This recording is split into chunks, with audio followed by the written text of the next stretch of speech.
Sexy.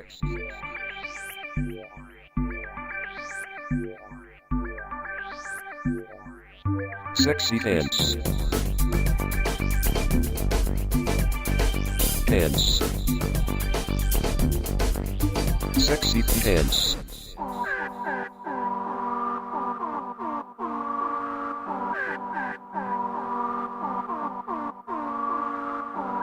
Hello and welcome to Zombie Beach.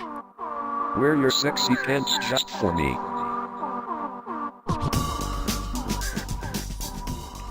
For some reason, I know why. I'm feeling kind of low energy because I just had a big spaghetti dinner, and so my body's like, we're going to spend a lot of time digesting this now. I'm going to suck the blood out of your brain. And That's what it's happening. Oh, yes. Hello, I'm Jerry. Welcome to Zombie Beach. You sound like, what's his name from Lake Wobegon?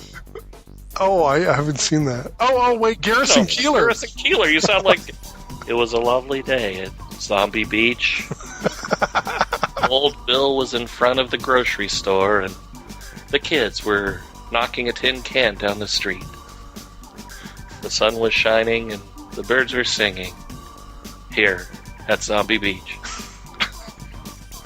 Moving on. And then they cracked his head open and ate his brains. Like the top of his skull cracked like a creme brulee topping as they reached in and scooped out his cranial matter and stuffed it into their mouths. Yummy, said Billy. Yeah, Garrison Keillor reading Dawn of the Dead. I think there's possibility. That would work.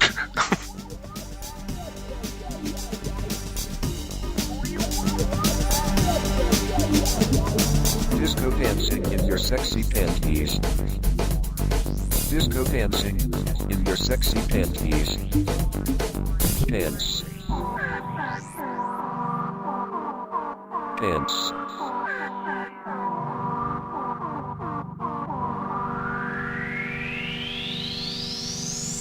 Disco dancing. Sense and Sensibility and Sea Monsters. Yeah. And they have a new one coming out about Abraham Lincoln, zombie killer. I am not kidding you. It's either a zombie killer or vampire killer. I'm not quite sure which. Zombie killer makes more sense. I know. Is that hilarious? Like the whole Emancipation Proclamation, that could bring a whole new meaning. I think it could be very fun. Disco dancing. Wear your sexy pants just for me. Pants. Oh, it would be especially creepy if you got zombie Confederate soldiers attacking or something. Oh, yeah. That's what I'm thinking, man. It's like... That's been done, hasn't it? Zombie Confederate soldiers? No, I haven't. Well, if it... You know what? I mean, honestly, there's really nothing new under the sun. So it probably was done, but I honestly don't know who did it or when they did it. I'll have to look. I'll have to do a little searching. I did see... Showtime did a series called Masters of Horror, where they had one episode that was called The Washingtonians. Yeah. And it went under the premise that George Washington was a cannibal. And it was this whole society. Oh, dude, it was hilarious. It was this whole society of people that lived in, I think it was Virginia or someplace like that, and they would dress up in like the powdered wigs and go and kidnap people and eat them. And they had like a little museum with George Washington stuff and his teeth that were specially made for him because he ate human flesh. It was very creepy and very funny all at the same time. So, The Washingtonians, Showtime Masters of Horror. It's on Netflix, folks, so go out and see it today. It just blows me away. I know. It's like just when you thought they ran out of fun ideas. Let's go back in history and take the most notable people in history and turn them into serial killer, undead monster killers. I think it's great. I mean, what more do you want? Speaking as a patriot, that's just wrong. It is. But it's still funny. Oh, dude, you see these guys like because it's wrong. in their powdered wigs sitting down and like macking on some guy's knee. It's hilarious. It's funny and twisted at the same time. That is definitely twisted. Yeah, it's brilliant. I like it. I do too. I honestly, if you have Netflix, I don't know if you do, but you can probably find it somewhere. Masters of Horror, The Washingtonians, very hilarious. Well, at some point, either at the beginning before we started talking, or a little bit after this, I'm slipping in that song that I sent you, the robot singing about the sexy panties. Yes. I think we should. That was hilarious. I'm trying to get a hold of the musician so we can get him on the show. We do at some point. I'm going to splice in our interview with Vicky Death, or Miss Death. Miss Death. You will. And, yeah, absolutely. We need to do that for sure. I mean, since we've already got it in the can, we might as well enlighten and entertain our listeners. First of all, let me set this up. A few episodes ago, we were talking about this really talented and I say awesome too much because she is awesome. Her artwork is awesome. This artwork, it's all monster-inspired and it kind of looks like tattoos, kind of looks like old B horror movie posters, from the movies. It's great stuff, and I want as many people as I could find to go look at her art and buy it. And she's selling her originals on Etsy.com. Anyway, her name is Vicky Death. And I decided I had to interview her. And unfortunately, we couldn't actually do an actual voice interview. We ended up doing it via email. But to dramatize it for here, she's got this English accent, or at least I'm supposing she does. She lives in England. We got someone else with an English accent to do her part for her. And so this is what we came up with. Was there a specific movie, event, or happening that you remember that set you down your current path of awesome, cool, horror tattoo-flavored artwork? Yes, there is. There were numerous things that got me on my love of horror from far back as I can remember. I've always enjoyed watching horror-themed cartoons, including The Real Ghostbusters, Monsters Cafe, and my personal favourite, Count Duckula. But my first introduction to proper horror came via my grandmother.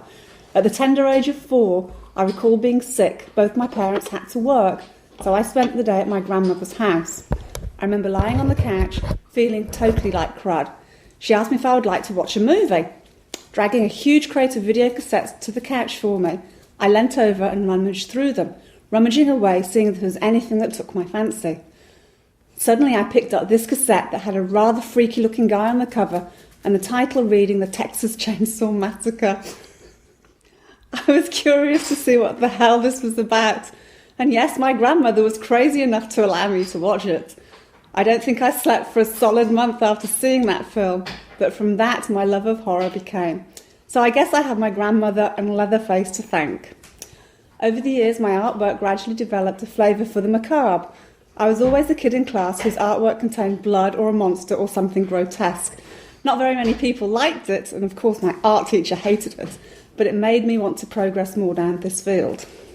Has your artwork been in or is currently displayed in any galleries? And if so, can we direct people there? What art venues do you participate in beside Etsy?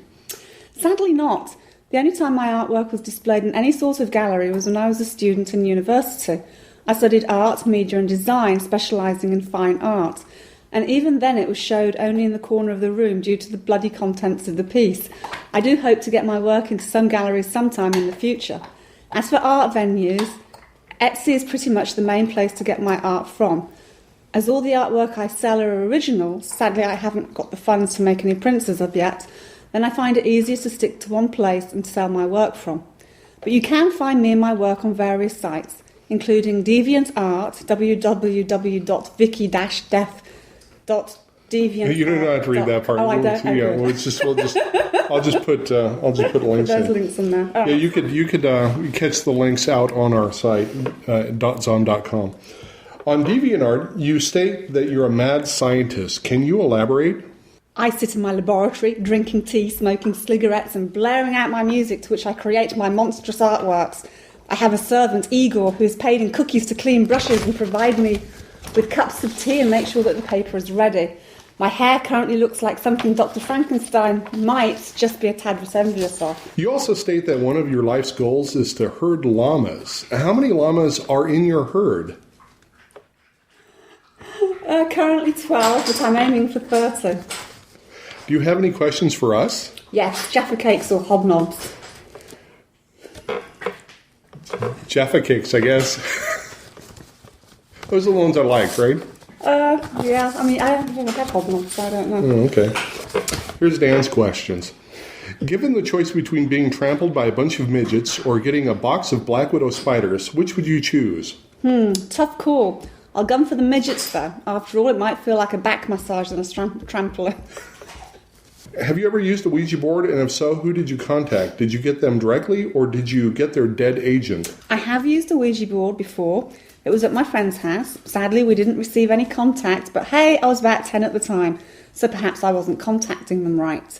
But I used to live opposite a medieval castle. I always wanted to do a séance in that place. It's supposedly haunted by 5 apparitions, so it'd be interesting to see what came about. What was the last book you read? I'm currently in the middle of reading 2 books, one being the Encyclopedia of Ghosts and Spirits. It's not really an encyclopedia as such, more a book of ghost stories from around the world. I have no idea how I got this book, it just appeared on my bookcase one day, kooky. But it is making for a very interesting read. The second book is the Marvel Essentials, Tomb of the Zombie. I purchased this from a while back, but I've only just got around to reading it. Shame for me. Ginger or Mary Ann? Neither. I guess they show that over there, do they? They do. The Gilligan's Island? Do you ever I see never saw it. You never saw it? Okay. What's your favorite horror film and why?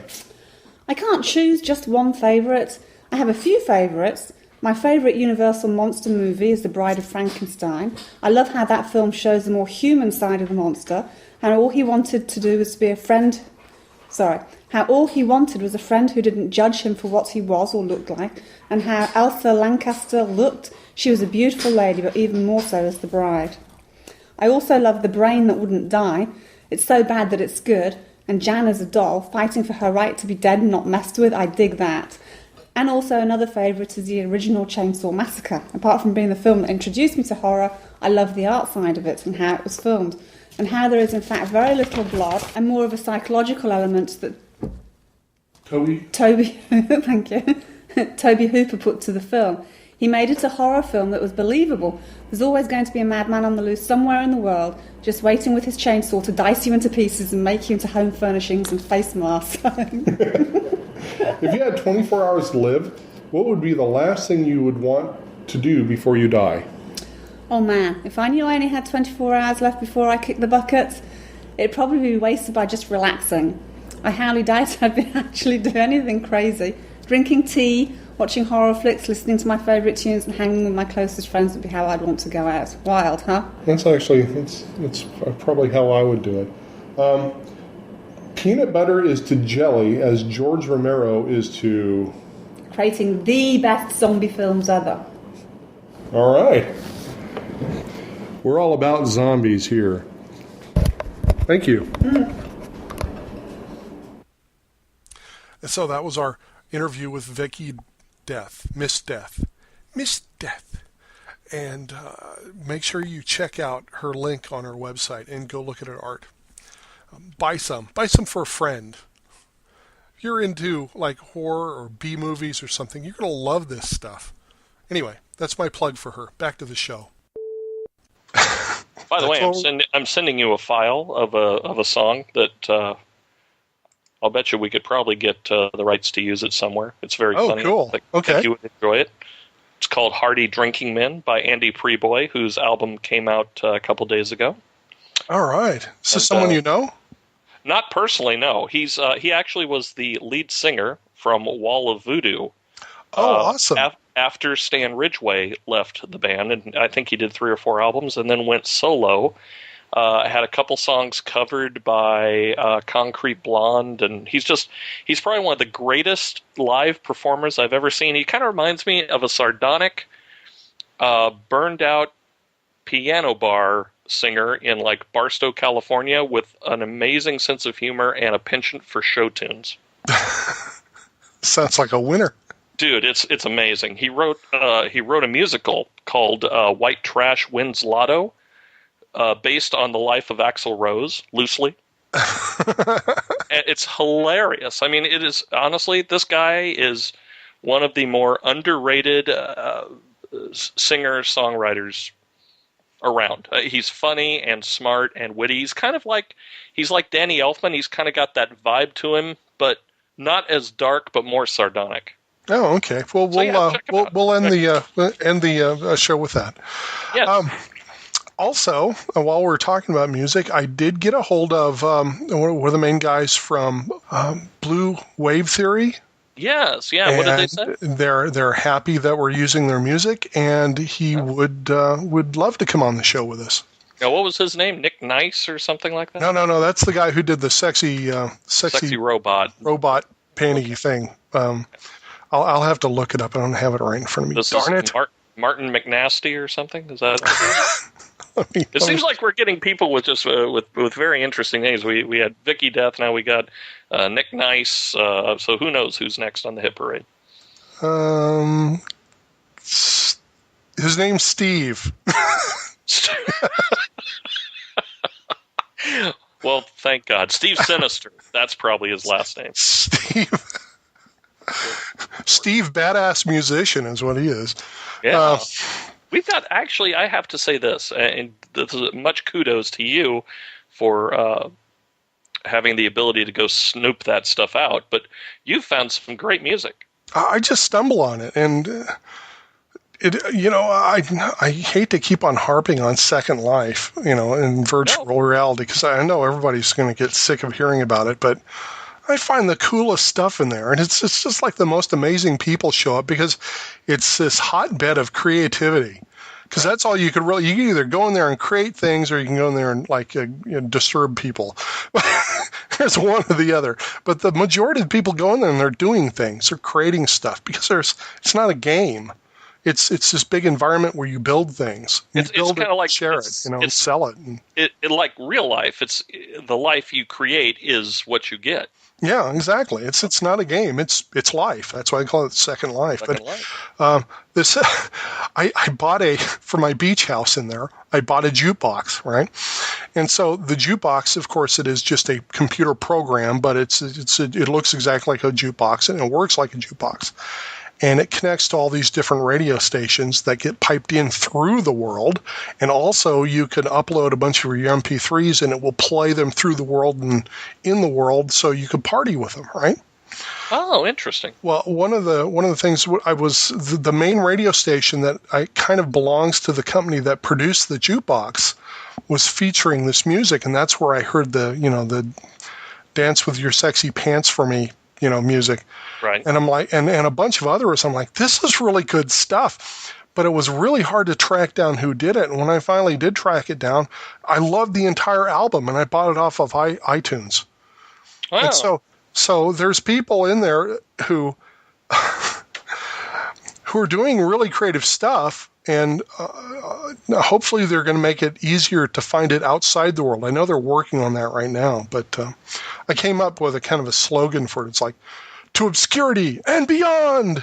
I like that. That's good. That's totally perfect for that. That's like us. To obscurity and beyond here on Zombie Beach. That is true. Although we did have 57 downloads with the last one. Thank you, everybody who's listening. Oh, we did. 57. 57. It might have been more than that by now, the last time I looked. That's pretty exciting. So 57 downloads. 57 unique downloads. So wow. Well, that's exciting that we have that many listeners, at least for this episode. Who knows how many we lost in the interim? I think we lost a lot. We have to keep this going, or people forget about it. We still have not heard from Greg Stout. Yeah, Greg Trout is gone. He is MIA. Oh well. Maybe he'll catch up to us later, and that's the beauty of podcasts. There's all the back issues you could always go back and listen to. So exactly. It's not like a radio program. You don't listen to it, you miss it. It's gone. They're there. And actually, since these are going to archive.org, they're going to be there forever. Yes, that is true. Oh well. Great. There goes my chance of being a Supreme Court justice. Nice. We're making a history that follows us. Oh, yeah. So now, speaking of making history that follows us, what do we have to discuss today? What's on your agenda? Oh, let's see. Mattel is coming out with computer engineer. Oh, I just sold another book. Another book, ladies and gentlemen. Another book. Mark that up, Sally. That brings the grand total up to how many copies now? 4. 4. Yay! I'm kidding. I don't know how many. Barbie is Mattel's coming out with computer engineer Barbie. No, they are not. Yeah, it's pretty cool. Are you kidding me? She's one sexy looking computer technician. She comes with a hot pink laptop, pink geek glasses, and a Bluetooth earbud. No, she does not. Yep. Oh, and is there a picture? I've got a picture, and I will post. Yeah, well, you'll have to post that up there. Now, why? Here's my question: a 5-year-old or a 6-year-old, maybe, I don't even know what age kids play with Barbies anymore. Oh, they're gonna strip all the clothes off, and it's gonna be a naked Barbie, just like all the other ones. With a Bluetooth headset. Yeah. So it's Barbie phone sex operator. You don't have girls, so I'm not sure if you've ever experienced walking into a room and seeing a whole mass of naked Barbies all huddled together on the floor. Well, just because I don't have girls doesn't mean that hasn't happened to me. Okay. It always gives me this strange, creepy, and kind of dirty feeling looking at it. It is. It's kind of like it's either one of two things. It's kind of like Barbie's Jonestown adventure kit. Or Barbie's backstage at a Metallica concert kit. I'm not sure. Yeah, usually if there's a Ken involved, it looks even worse. Oh, okay. Or G.I. Joe, that man. Well, the girls, they don't play with the big size G.I. Joes. G.I. Joes are like little tiny twink guys now. Oh, yeah, but they got the kung fu grip. I guess that's useful. Moving on. All right, back in the inbox. All right. So, hold it. Now, let's finish up with that. Now, I mean, if the kids are going to be playing with IT Barbie, what the hell? I think this. I mean, they come out with like movie star Barbies and Lucille Ball Barbies, and I think this is going to be those ones that really it just is meant to stay in the box. Oh, so it's like a collectible. So it's like something that you would collect and put there and have in your collection. That's what I would think. Especially computer geeks are going to want an IT Barbie. Yeah, especially if it's a computer geek anyway. If it's and obviously it's not geared to like a 5-year-old girl. 5-year-old girl's not going to want a computer geek Barbie. No, but a 14-year-old girl might, and if she is, she's probably going to be the type that doesn't open the toy. It's going to go up on the shelf with all the Star Wars figurines still in the boxes, Yeah, exactly. And they'll be making millions of dollars off those on eBay. Yeah, that and the Pokemon cards. Don't even get me started. Don't get me started on Pokemon, for God's sakes. Here's one for you. Fight zombies with the power of Twitter. What? I don't get it. Twitter zombies to death on your iPhone. I'm just going to read this because I don't understand it. Okay. Experience the thrill of social networking and casual gaming convergence with Tweet Defense, an iPhone zombie tower defense title that boosts your unit's power based on your Twitter activity. That boosts your unit's power? That sounds almost like Viagra. Twitter zombies Viagra. Well, whatever. So what do you do? It's like a game that hooks into your Twitter, and you just the more you tweet, the more you destroy zombies. I'm reading this off of Cthulhu. Cthulhu.com. That's what it is. The perfect anti-Zambi. Zambi. Welcome to Zambi Beach. Oh, Zambi Beach. Y'all. The perfect anti-zombie fortifications are only a few tweets away in Tweet Defense. Wow. Created by leading social media and community marketing agency Prometheum Marketing Group. Yes. The game connects with Twitter, grabs your number of friends, followers, and tweets, and uses them to enhance the power of your defense units. That just sounds right there like that's like annoying.com. Totally annoying. You know what I mean? It's like number one, I don't tweet that often, but when I do, it's usually something really mundane. But the fact that now I have to tweet to kill zombies is who the hell cares? I wonder. Remember a couple episodes ago, I was reading the Twitters about zombies, and there was a whole bunch of them that all said the same thing. You think this is it? I wonder if this game is polluting Twitter with a bunch of crap. My guess is that would be it. I think it's a slick marketing campaign from somebody. I say this. We take the squatters and redirect their power of evil to have this defeated. I think so. Squatters, if you're listening, squatters, redeem yourself. Kill this program. Yes, and we'll release any rights we have to blackwidow.com for the marketplace. Yeah, you could squat on it all you want. All the way to the hilt. All the way, like right to the barrel. Let's see. What else do we got? Well, that's exciting. So, I mean, now let's. Speaking of zombies and films and such, have you gone and seen Alice in Wonderland yet? I have not seen any movies at all, dude. I know. I'm going to. You need to go see it. So we'll save that because there's so many things to talk about in that movie. I did. You're not spoiling anything for me because I've already heard a lot about it. I also heard it is. Well, for one thing, I saw the previews, so I know it's not the traditional Alice in Wonderland. This is Alice going back to Wonderland, and she's older. Yes. Two, I've heard it's really pissed off a lot of Lewis Carroll fanatics because it is so far removed from Lewis Carroll's Alice in Wonderland that they're offended. Take that as you will. It's kind of like what they did with. Did you ever see those specials where they reimagined? I hate that word. Reimagined the Wizard of Oz. The Wizard of Oz. Yeah, there was I forgot. Maybe it was a Sci-Fi Channel did this miniseries. Oh yes, you know what? Actually, I watched that on Netflix. I downloaded and watched the first season. My kids liked it. It wasn't that bad. But it wasn't that bad at all. I didn't feel offended. I didn't feel that they did injustice to the original story. It actually seemed like a nice, well, not nice, but just a good remake and a retelling of a familiar story that actually is a little more updated and a little more gritty and real. I thought it was good. I liked it. So there. Yeah. Yeah. That's all I got. I'm sorry, I have no real response to that. Okay. I did find a website that's full of Godzilla haiku. Wait a minute, maybe Godzilla. So what is haiku? Is what 575? Yeah. Oh, okay. Then this wasn't a haiku. This was just bad English then. Well, what it is, apparently, somebody had this brilliant idea, and they put up pictures that are like screenshots out of various old Godzilla movies, and they write a haiku on the screenshot and post it. And it's gotten really popular, and it's the person who's claiming responsibility for this, his name is Samurai Frog.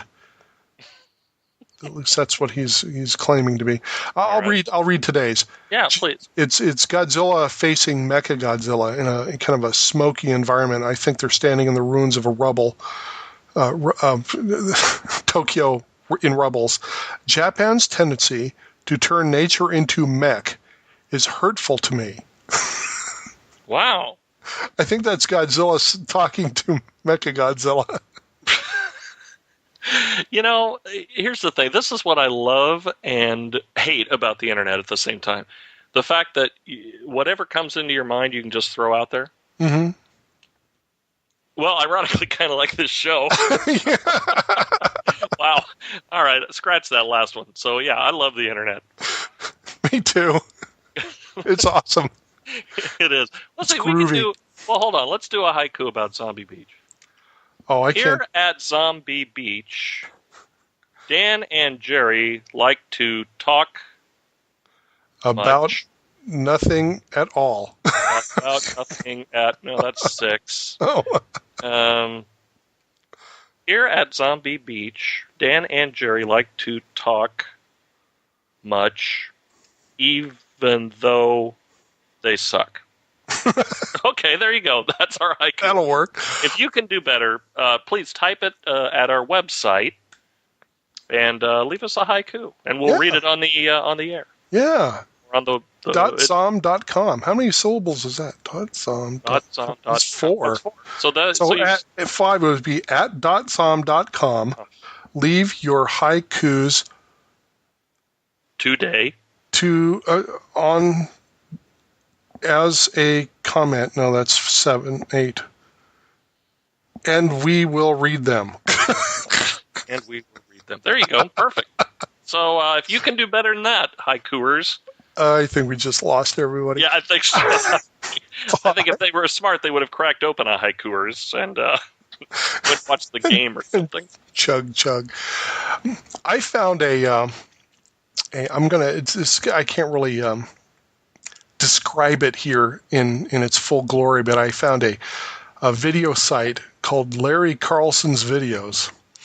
Carlson's Videos? And he does the most strangely disturbing retro 60s psychedelic videos, kind of a YouTube-like video that I've ever seen. One of them is called Jackie Gleason Manipulating Space and Time. I'll post it. I'll post that up on .zom.com. But it's just something you gotta see. I would love to see that. You have to experience it. It's right up there. Every single one of them, and there's 20 of them. Every single one of them's up there with Rubber Johnny. Rubber Johnny, still one of my favorites. Oh, just sold another book, ladies and gentlemen. Woo-hoo. Keep those sales coming. Now, there is one. I'm going to send this to you because it's one of the more frightening videos I've ever seen. Okay. On YouTube. It's a hamster on a piano and popcorn. Okay, sounds good. It's disturbing and creepy, but yet you can't not watch it. I don't know. I'll let you be the judge. I just sent you the link because it's like, and it's a song. It's a whole song, and it's just creepy and there you go. You're listening to it right now, and you can see the hamster on his back eating popcorn. And look at the guy pressing the key in the piano. It's just like wrong. See what I'm saying? All right. It's I'll post that. You got to post that just because it's just really it's almost like I would almost send them. I would almost send that to the SPCA because number one, a hamster on his back eating popcorn on the piano. Remember, he could choke to death. He's gonna hurt, and he falls. Oh my God, he fell off the piano. Oh, good Lord! It makes me want a hamster. It makes me want a piano. I don't know about you, but I need to get a piano after watching that. Just so I can have a hamster to put on. You put that hamster on the piano. That video probably spurned on a lot of people to go out to the Yamaha store and pick it up. You know, the funniest thing is... Funny, no. Let me rephrase that. Disturbing. I've put a number of videos out on YouTube. Some of them I thought were, and some of them I thought were rather good. And Can I look you up by your name, Jerry Davis? Sure. But I inadvertently created 2 different accounts. But the odd thing is, the one that does seem to have gotten somewhat popular it's called Leaping Spam, and all it is showing me cooking spam. You're kidding me. To music. What's it called? It's called Cooking Spam? Or it's called Leaping Spam. Leaping... I've gotten more good feedback on that over the years than I ever have on any of my other ones that I thought were actually good. This was just something I threw together because I was like, oh, let me play with this video toy. What do I do? Oh, okay, I'm cooking Spam. I'll take some pictures of it, and then I'll put it up there, and I'll see what it goes. I'm like, aha, that's kind of funny. I'll put it up. So you've gotten like 4,536 views. Isn't that incredible? And you've got people commenting on that. This is really the saddest one right here. That, sir, was indeed cool. Seriously. Let's see. Can't beat a fried Spam and black pudding buddy with red sauce in the morning. Proper.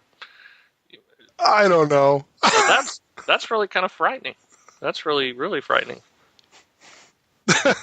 Here's all these from you. Look at that. A beginner's guide to cooking Spam. It's like all about Spam. Well, I only did the leaping Spam one. Those are... Oh, these are just... Okay. Those are people reply with a video. Wow. That's kind of frightening, Jerry, that... So, yeah. You know, that you've created a cult following of your cooking experience. It's because I thought it was funny because I was cooking the Spam and it would actually leap up off the pan. But I didn't expect people to like favorite it or anything. It was just I don't know. All right, here's what you need to do. You need to get a slice of Spam that you've already cooked and put it on a piano with a firecracker. With a firecracker. It'll be a big hit. Yeah, and you know what? You'll be a YouTube millionaire, and you'll get your own show out of the deal. And then they'll feature mine in the background of a music video. Exactly. I can see it now. You'll be on the E network with sulfur and meat. This week, Jerry's going to blow up a turkey. Cooking with Jerry. Cooking with Jerry. I honestly, you know what? People have gotten shows for way less than that, my friend. It's a cooking show where you have to wear like full body armor and a blast helmet. Oh, I didn't mean to go that far down that rabbit hole. Here's one. This is great. This is incredible. You're not going to believe this at all. There is a program out there called iPoo. Okay, iPoo? Tell me more, Jerry. iPoo. Can you believe it? It's we're back from a short break that I cut out. It's a program for when you sit on the can and you're taking a poo. You report all these different aspects of the pooing experience and share them with the world, while everybody else who has the program is doing the same thing. And then it also takes your location and compares it on a map to other people who are also pooing. And so you could see how many people are pooing on the map at the same time as you are. You know, honestly, the world is coming to a quick end. It is, isn't it? The world if that is the pinnacle of what people are writing apps for, I'm just saying, good Lord. That's one of the 4 horsemen of the apocalypse, of the acropolis. Well, it gets worse, my friend. Oh, please tell me you don't attach pictures. Yep. Oh, God. Apparently, oh my God.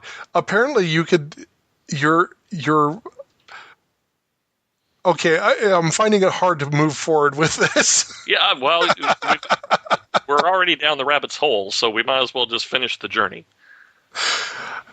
Well, I mean, obviously I don't have it.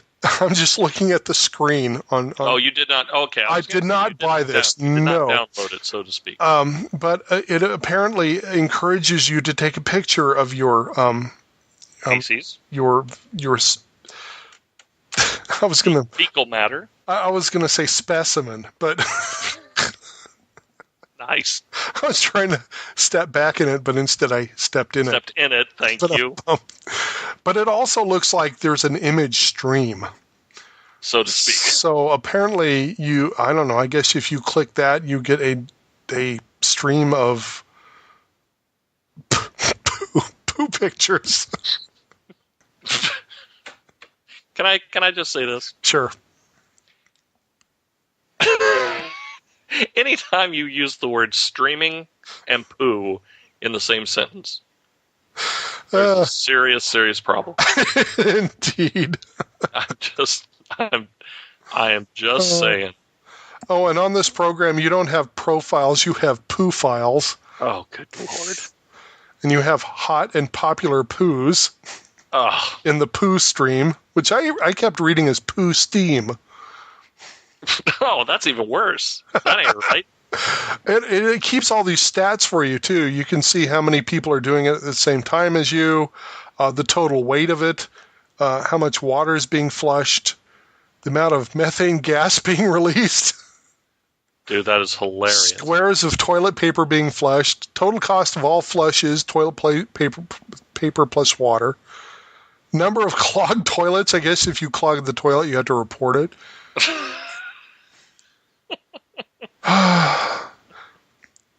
So, I mean, okay, man. Get this. All right, Apple is banning... the iPoo? Well, no, they're banning programs that show scantily clad women and suggest sex. But this is okay. Yeah, see, I have a real big problem with this because I have a problem with people thinking sex is dirty, but poo is okay. Yeah, I don't understand. I just don't understand the logic. Yeah, enlighten me. Help me with this. I'm sorry, I can't enlighten you on this. Because I am also in the dark.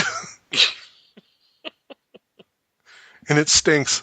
Yeah, exactly. Sorry, I had to throw that in. That's all right. That's good. That's good humor right there. Goodhumor.com. Yeah, .com. Okay, did I? Speaking of good humor, ice cream. One of my old friends, who I used to work with in the magazine industry, was actually on the TV show Shark Tank. Did I tell you about that before? No, you didn't. I did. He was Captain Ice Cream.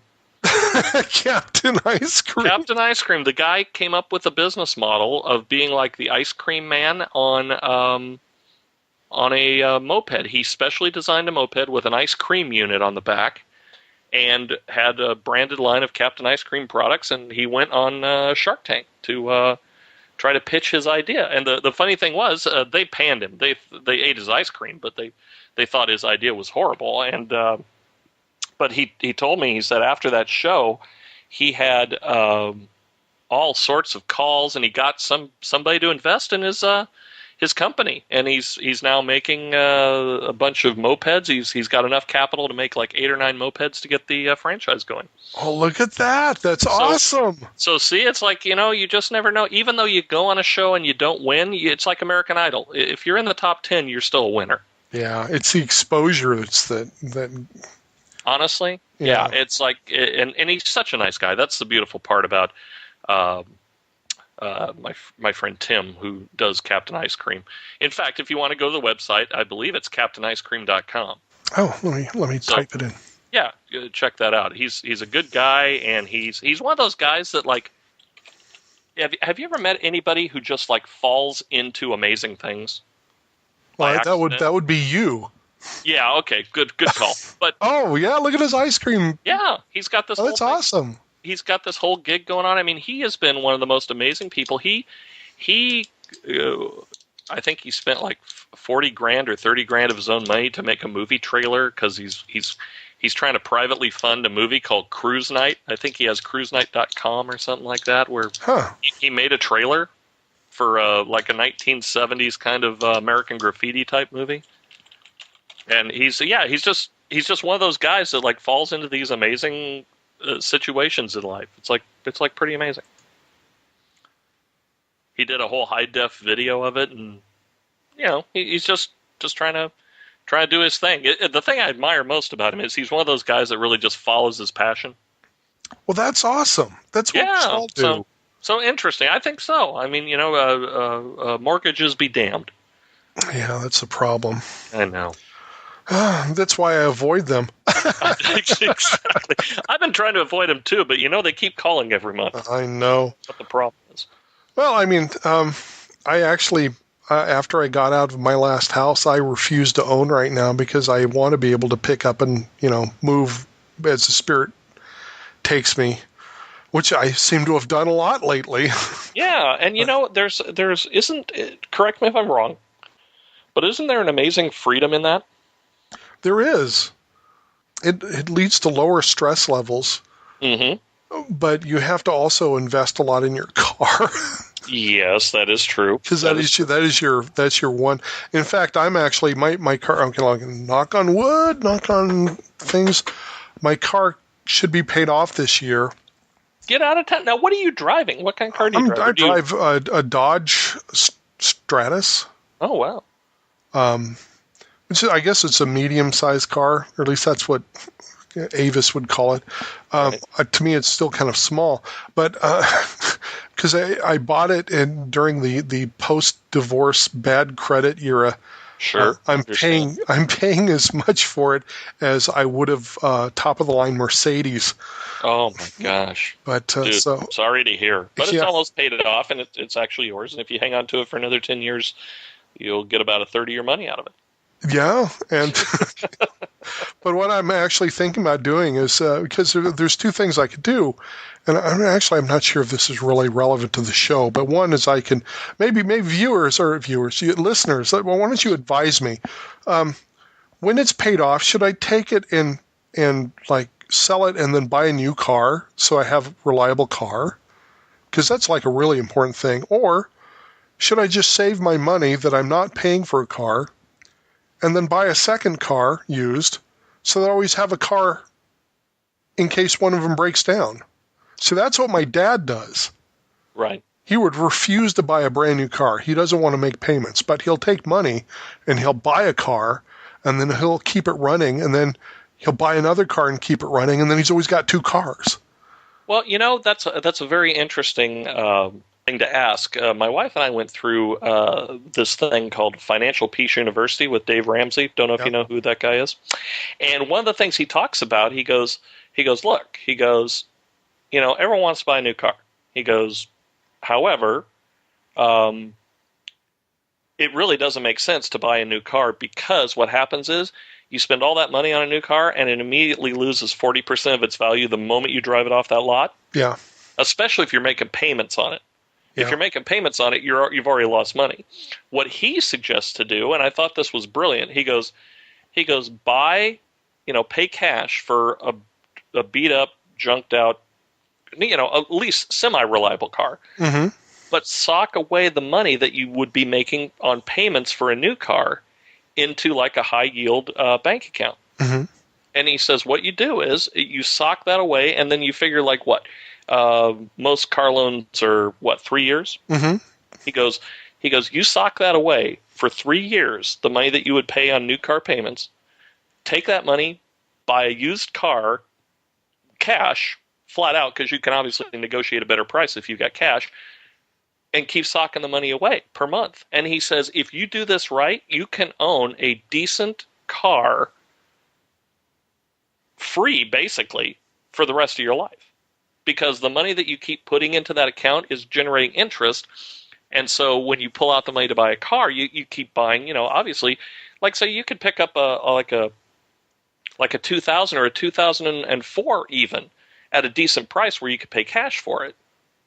And you don't have to worry about, the big insurance on new car and that. But it was an interesting deal. I don't know the formula that he had, but it was really, really interesting that you could actually buy a car for free and still maintain a savings account. It was really interesting.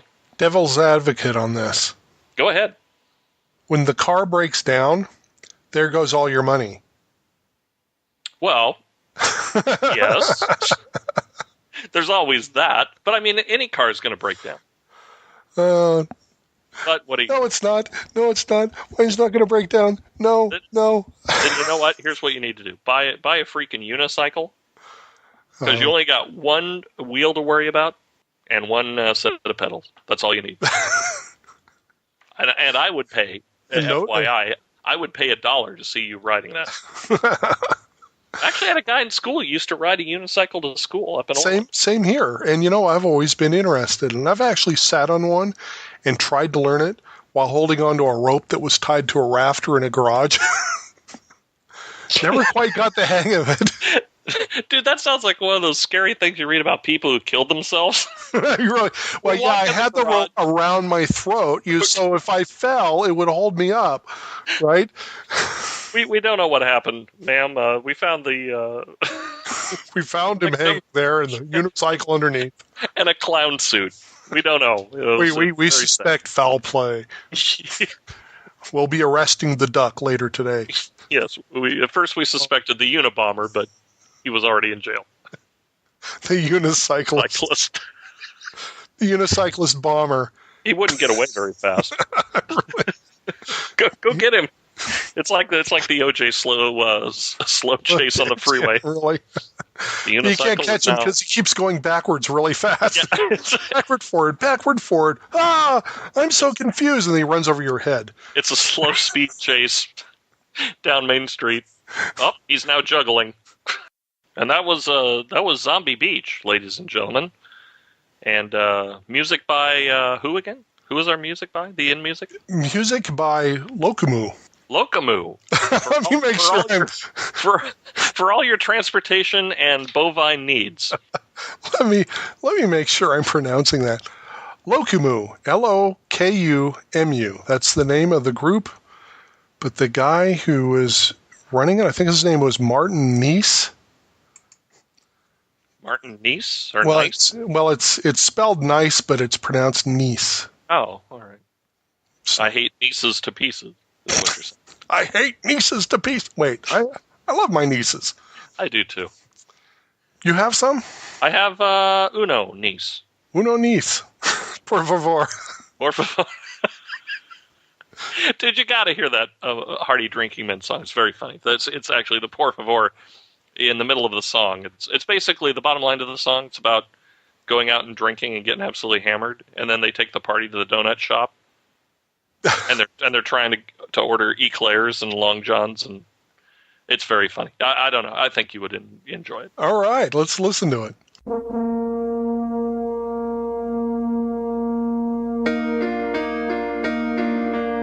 We are hearty drinking men. We party hard and we don't say when. In fellowship we're gathering. Let the partying begin. We're happy high retardians. We are hearty drinking men. We party hard and we don't say when. Let the revelry begin. Devotees Dionysian, titty bars we're entering. GVO and bottoms up. Hail Bacchus, raise your cup. Here's to you, here's to luck. Moonshine, white wine, peppermint schnapps. Fuck that sake, give me whiskey on the rocks. Out we go and off we trot. Gonna take the party to the donut shop. Hola, how's about an eclair? How's about an eclair? Por favor, eclair. Ain't you got an eclair? Anywhere an eclair in this store? Okay, how's about a long john? How's about a long john? Por favor, Long John, you know you want grande. Why you no comprende? Por favor. We are hearty drinking men. We don't say no and we never say when. We don't let God or make amends. Moonshine, white wine, peppermint schnapps.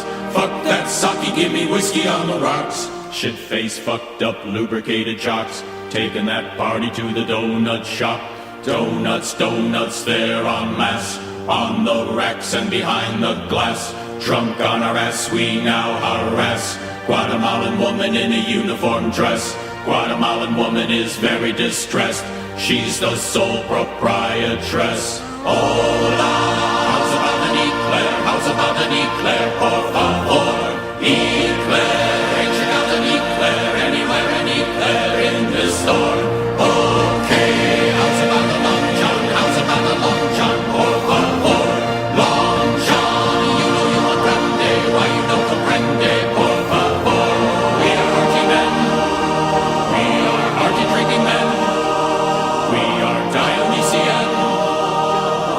Moonshine, white wine, peppermint schnapps. Donut from a bag or donut from a box. Bear claw, honey buns, coconut top. Toss them back and vomit them up.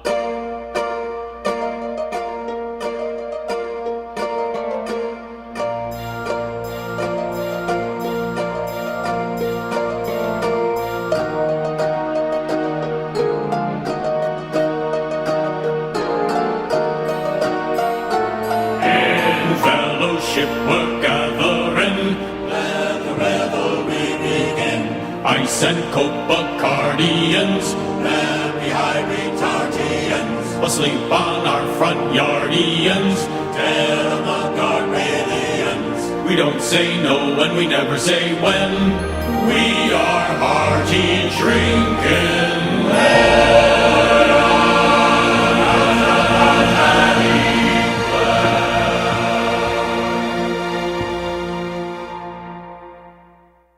So that was who? That was Andy Preboy from his new album, Questionable Prophets of Pure Novelty. Questionable Prophets of Pure Novelty. Andy Preboy, former frontman for Wall of Voodoo, now a solo artist. And you can pick up his CD for $8. It's a screaming deal. 8 tracks, I believe, on andypreboy.com, and that's PRIEBOY.com. And I receive no monetary supplements for promoting this. I just love the guy and think he's amazing. Well, hopefully, since we're promoting him, he won't sue us for playing his song. Yeah, I'll let him know. I'll let him know we mentioned him on the show. Maybe we can get an interview with him. Now that would be awesome. Yeah, that would be awesome. Awesome. You know what? I say awesome way too much. No, well, you said awesome. I know.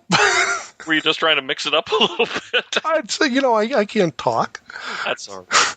But I need to start saying groovy because that's the word I really like. Well, you know what? And actually, that's a good plug for your other websites. So plug them, dude. This is it right here. Groovy Brew, Groovy Gizmos, Groovy Coffee. Groovy Brew is coffee, teas, and beer reviews. Yes. Groovy Mojo is just like it's about reinventing yourself every day. Yes. Groovy Gizmo is yet another one of the hundreds of thousand Gizmo sites out on the internet. Yes, but the difference is it's you. I know, but I'm thinking about ending that because there's so many other good ones out there. Are you getting hits on it?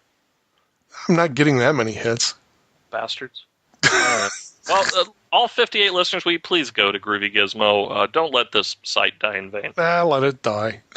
All right, well, there you go. Put a rope around your neck and get on a unicycle. Okay. But if you do want to, you can go to jerryjdavis.com and you can check out everything that I do, and there's links to buy my books. Yeah, buy Jerry's book. If you want to buy some nice science fiction books for your Kindle, for your friends, you buy your friend a Kindle. Yes. And then buy my book for them. Seriously, notify your next of Kindle. Go. All right, go. You know how long I've been waiting to use that joke? Like at least 8 months now. Oh, I gave you plenty of opportunity in the last one. I know, but you know what? It was one of those things. Like I didn't realize it till afterwards. It was kind of like, I could have said. Next to Kindle, and I hesitated. So there you go. Oh, that's I guess it's safe to say this. My dad doesn't listen to this, but that's what I just bought him for his birthday. He's going to be 90. Get out of town. April 2nd. Is he really? And so I thought, well, I'll buy him a Kindle because, I love mine. Yeah. And what I do like about it is, and it's what's great for people who are getting older and their eyes are kind of not what they used to be. Right. All books can be big print books with this thing because you can control how big the print is. Right. So I thought it'd be perfect. Besides, he's, I inherited my love of gadgets from him. Yes. So, you do realize, FYI, that once again, we tried to end the show. Oh. we just. I thought we already ended it. I thought we were just talking. Oh, I guess not. We were actually we were on a tangent. That was good material. I'm sure people will chortle and guffaw at our amusing anecdotes. Well, that's going to be the new. We're actually changing the name of Zombie Beach to chortleandguffaw.com. Chortle and guffaw. All right, go ahead. Type it in. Let's see what. Let's see if it's taken. Let's see what comes up. Chortleandguffaw.com. For first, you're assuming I know how to correctly spell chortle. That would be CHORTLE. Okay, there's a chortle.co.uk. We don't want no co.uk. We don't want to be codependent. Now, Guffaw is Guffaw? Yeah. It seems to be open. Chortle and Guffaw. .com. .com. We should buy it and just link. Every time we talk about a thing in Soap, we should just buy it and link it to Zombie Beach. I have a bad habit of doing that, and so you don't want to know how much my monthly bill is for domain names. Wait a minute.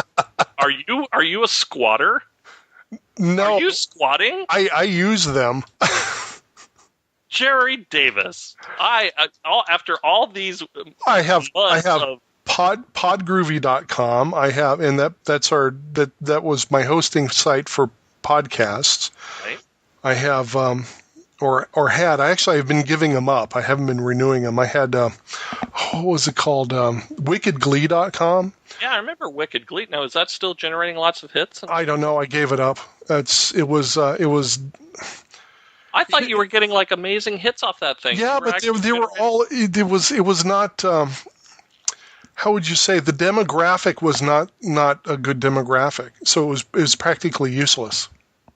Oh, they weren't buying anything, is what you're saying. They weren't someone who's going to go and buy anything. So it's wow, that's making me sound horrible. But if that doesn't make sense. Let me back this up and tell everybody what I'm talking about.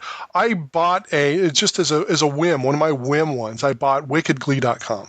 All right. It was a kind of private joke between myself and a friend. And then not knowing what to do with it, I set up this website, and it was kind of like, okay, I'm going to put the most horrible stuff up there, just dumb, inane stuff, and see what happens. Well, you know what happened? It became my most popular website. Oh. And it was all, pictures of women with flies on their butt, and, and I'm like, what the hell? It's where you get emails, or someone sends you some chain email, and it's got a whole bunch of pictures of people falling off bicycles and really dumb stuff, and horses sitting inside cars, and so every time anybody would send me anything like that, I'd grab those pictures and I'd put them on this website, and I was getting 50,000 hits. Was it a month or a week? It was huge. You said you were getting amazing. It was huge. Hits. But a lot of them were from the Ukraine. Oh, here we go.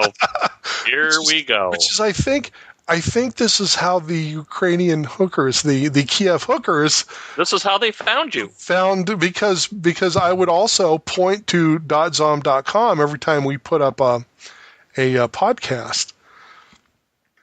And so I think that's how the Kiev hookers had found our podcast. Wow. So it really wasn't the fact that we were so attractive. No, it was the fact that we were associated with crap. Yep. This Here at iPoo.com. by iPoo. iPoo, our new sponsor. I'll write them a letter and send them a bill. Yeah, we're sponsoring you. Oh my God! Pay us $1 million. They'll send it in poo script. We'll get toilet paper. How sad that it's descended to this. I don't know. Maybe it's me. It could be. Once again, we've tried to end the show 4 times, and here we are. All I can say is, oops, this link is broken. Goodbye.